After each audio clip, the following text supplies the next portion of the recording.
بسم اللہ الرحمن الرحیم۔ السلام علیکم دوستو ہم مسلمان بالعموم اور پاکستانی بالخصوص ہر وقت ایک یہ رونا بھی روتے رہتے ہیں کہ معاشرے میں جھوٹ، دھوکہ، فریب، مکاری، بددیانتی، بے ایمانی، کام چوری، اس طرح کی بہت ساری بد عادات جو ہیں وہ بڑھ گئی ہیں۔ حالانکہ ہماری حالت یہ ہے کہ اسپیشلی پاکستان میں عبادات میں ہم دن بدن اضافہ کرتے جا رہے ہیں۔ فرائض کو چھوڑ کے نفلی عبادات میں ہمارا اضافہ ہی ہوتا جا رہا ہے۔ ہم اگر دیکھیں صبح سے رات تک ہماری تسبیحات، ہماری اجتماعی دعائیں، ہمارے نفل نمازیں، ہمارے قرآن خوانیاں، درس و تدریس، ہمارے عرس، نظر و نیاز، لنگر، یہ سب چیزیں بڑھتی جا رہی ہیں دن بدن۔ پاکستان میں رائیونڈ کا جو تبلیغی اجتماع ہوتا ہے وہ غالباً دوسرے نمبر پہ عالمی اجتماع ہوتا ہے یا تیسرے نمبر پہ، یعنی پہلا آپ کا حج کا ہو گیا، پھر بنگلہ دیش کا تبلیغی اجتماع شاید ہے، اس کے بعد پاکستان کا۔ اس کے علاوہ رمضان کا مہینہ قریب آ رہا ہے، آپ دیکھیں گے کہ رمضان میں جو ہے مساجد بھری ہوئی ہوتی ہیں، لوگ دھڑا دھڑ نفلیں پڑھ رہے ہوتے ہیں، تسبیح نمازیں ہوتی ہیں، قرآن شریف کے ماشاءاللہ 4 5 جو ہے پورے قرآن شریف کی جو ہے گردان ہو جاتا ہے، خیرات بڑھ جاتے ہیں، صدقہ بڑھ جاتا ہے۔ لیکن کیا وجہ ہے ناظرین کہ ان سب عبادات کے باوجود، ان اجتماعی دعاؤں کے جو اجتماعات ہوتے ہیں ان کے باوجود ہماری حالت، ہمارا معاشرہ دن بدن بگاڑ کی طرف جا رہا ہے، دن بدن ہم جو ہے پستی کی جانب سفر کر رہے ہیں؟ کیا ناظرین اس کی وجہ یہ تو نہیں کہ عبادات کو جو ہے ہم نے فرض عبادات کو چھوڑ کے ہم نے نفل عبادات جو ہیں ان کو تو ہم نے اپنی زندگی کا وتیرہ بنا لیا ہے، جو بجائے خود ایک اچھی بات ہے، لیکن اسلام کا جو دوسرا پہلو ہے، جو معاشرتی پہلو ہے، ان کو ہم نے یکسر نظر انداز کر دیا ہے۔ ایک بزرگ فرما رہے تھے کہ نماز اسلام میں جو ہے روزمرہ کی زندگی میں عبادت جو ہے صرف ایک ہے جو فرض ہے، اور وہ ہے نماز، 5 وقت کی نماز۔ اس کے علاوہ روزہ سال میں مہینے کے 30 دن آتا ہے ایک دفعہ، زکوٰۃ اور حج دولت مند یا جو کہہ لے کہ صاحب نصاب لوگوں پہ فرض ہے۔ اس کے علاوہ اور کوئی عبادت نہیں ہے جو آپ کو روزمرہ کی زندگی میں ادا کرنی ہے۔ قرآن شریف کی تلاوت ہے، وہ بھی ہمیں سمجھ کے پڑھنا ہے، اس پہ عمل کرنے کی کوشش کرنی ہے۔ یعنی کہ روزمرہ کی زندگی میں ہماری بدنی عبادت صرف ایک ہے جو ہمیں ادا کرنی ہے کسی بھی صورت، اس سے کسی مسلمان کو انکار ہو ہی نہیں سکتا۔ لیکن باقی یعنی اگر ہم اس کو نماز کو 10% کہہ لیں ایک حصہ، تو 90% جو اسلام کا حصہ ہے وہ سارا جو گرد گھومتا ہے وہ ہے معاشرتی، ہمارے معاشرتی پہلو پہ، کہ کس طرح ہم معاشرتی جو حقوق ہیں، ہمارے جو فرائض ہیں، وہ کس طرح ہم ادا کرتے ہیں۔ یعنی ہمارا سب سے پہلے جو واسطہ پڑتا ہے وہ فیملی میں پڑتا ہے، اس کے بعد محلے داروں کے ساتھ، اس کے بعد ہمارا اگر اسٹوڈنٹ ہیں ہم تو ظاہر سی بات ہے ہمارا اسکول، کالج، یونیورسٹیز میں کاروباری حضرات ہیں، ہم میں سے کوئی ہے تو اس کے کاروباری پارٹنرز اور ان کے گاہکوں سے، ان کے کسٹمر سے، ملازمت پیشہ افراد ہیں تو ان کے کلیگ سے، ان کے سب آرڈینیٹ باسز سے اور ان کے کلائنٹ سے۔ اب ان سب چیزوں میں ہمیں حکم دیے گئے ہیں، ہمیں طریقہ بتایا گیا ہے قرآن شریف میں بھی اور احادیث مبارکہ میں بھی۔ رسول اللہ صلی اللہ علیہ وآلہ وسلم نے ہمیں اپنی پوری زندگی کو ایک عملی نمونہ بنا کے پیش کیا ہمارے سامنے کہ کس طرح آپ کو اولاد کے ساتھ برتاؤ کرنا ہے، کس طرح والدین کے ساتھ، کس طرح زوجین کا آپس میں معاملہ ہونا ہے، کس طرح پڑوسیوں کے حقوق آپ کو ادا کرنے ہیں، کس طرح آپ کو راستے کے حقوق ادا کرنے ہیں، کس طرح آپ کو سفر میں دوسروں کا خیال رکھنا ہے، کس طرح آپ کو کاروبار کرنا ہے، تجارت کرنا ہے۔ ان سب چیزوں کی ایک پورا جو ہے اخلاقیات بنا کے ہمیں دے دی گئی ہیں۔ قرآن شریف میں نماز اور زکوٰۃ، ان دونوں جگہوں کا ذکر، دونوں چیزوں کا ذکر اکثر جگہ پہ ساتھ آیا ہے۔ اب آپ اس کے دیکھیں گے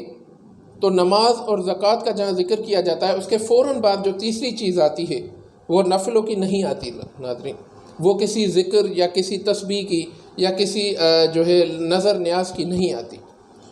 نماز اور زکوٰۃ کے بعد جو تیسرا ذکر سب سے زیادہ آیا ہے ان دونوں حکموں کے ساتھ، جو تیسرا آیا ہے وہ آیا ہے کہ لوگوں کے ساتھ اچھا برتاؤ کرو، ماں باپ کے ساتھ نیکی کرو، پڑوسیوں کے ساتھ احسان کرو، معاف کرو، ایک دوسرے پہ رحم کیا کرو، ایک دوسرے کے لیے آسانی پیدا کیا کریں۔ بار بار یہی ذکر آ رہا ہے۔ کہیں قرآن میں اللہ تعالیٰ ہمارے ہی الفاظ میں سوالیہ انداز میں کہہ رہے ہیں کہ اے انسانوں، تمہیں ہم بتاتے ہیں کہ تمہارے لیے فلاح کا راستہ کیا ہے۔ پھر آپ دیکھیں کہ ان کے جواب میں اللہ تعالیٰ خود ہی فرما رہے ہیں کہ نماز قائم کرو، زکوٰۃ ادا کرو، والدین کے ساتھ احسان کرو، غربا، مساکین، مسافروں، محتاجوں، رشتہ داروں، قریبی رشتہ داروں، دور کے رشتہ داروں، دوستوں کے ساتھ، اپنے ہم مذہبوں کے ساتھ، ہم وطنوں کے ساتھ، اپنے جو ہے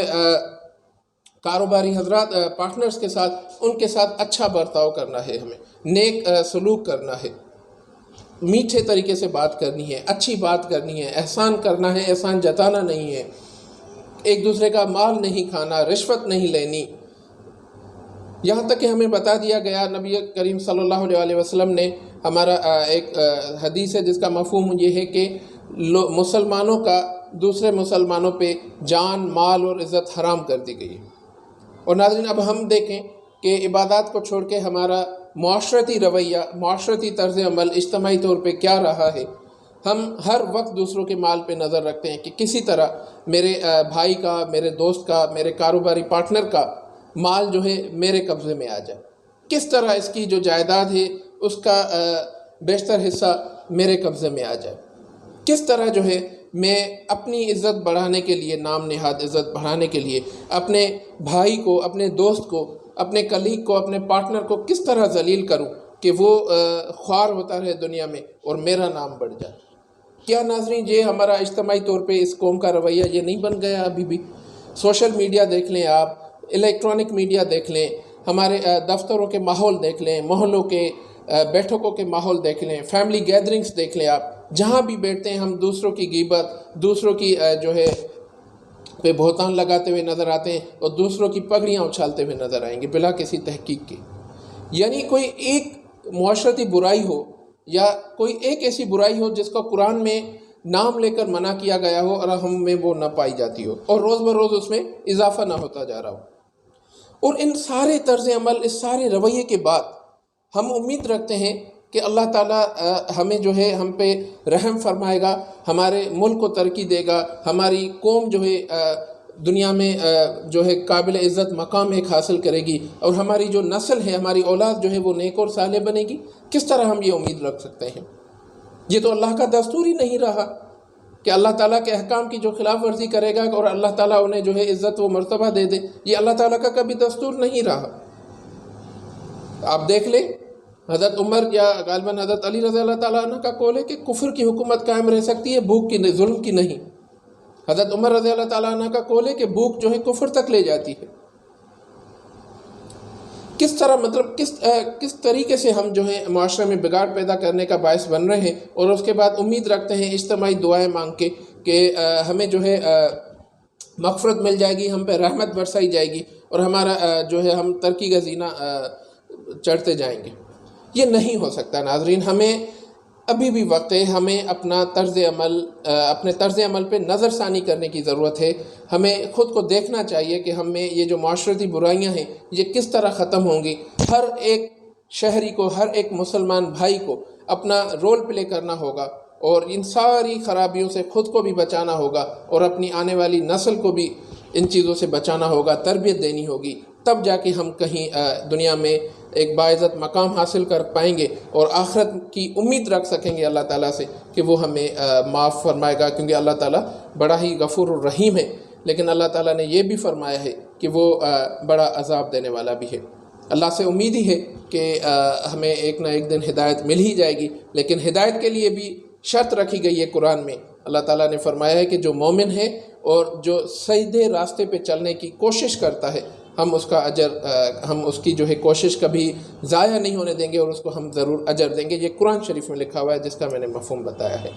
دوستو اللہ تعالیٰ سے دعا ہے مجھے آپ کو ہم سب کو صراط مستقیم پہ چلنے کی توفیق عطا فرمائے اور اپنی معاشرتی برائیوں اور خامیوں پہ نظر ثانی کرنے کی توفیق عطا فرمائے. وآخر دعوانا الحمدللہ رب العالمین. پاکستان زندہ باد.